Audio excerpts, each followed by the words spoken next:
Chaque semaine, je profite du dimanche pour réaliser tous les goûters et les petits déjeuners de la semaine. Au menu cette semaine, un gâteau aux pommes, des barres de céréales et une compote de pommes.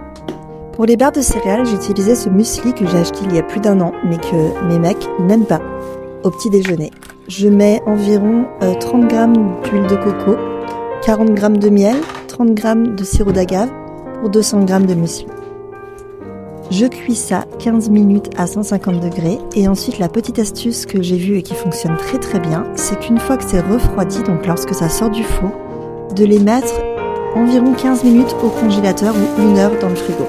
Et en effet, ça se démoule super bien.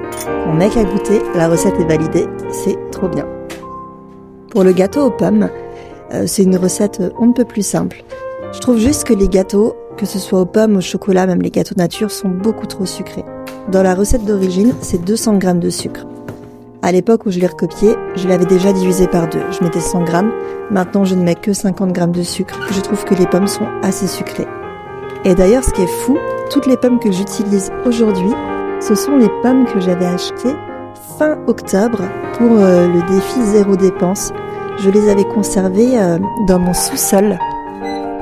Je ne sais pas si tu te souviens de moi en train de te demander comment on fait pour bien conserver les fruits, mais en tout cas, dans un tiroir au sous-sol, dans le noir au frais, incroyable. Les pommes sont encore en bon état, mais là, il est quand même temps de les manger. Le gâteau aux pommes est prêt à être enfourné, je fais la compote. Bon, petite mésaventure à la fin de la vidéo au moment de fermer les pots. J'ai de quoi faire 2 compotes. Et puis voilà, on est prêt.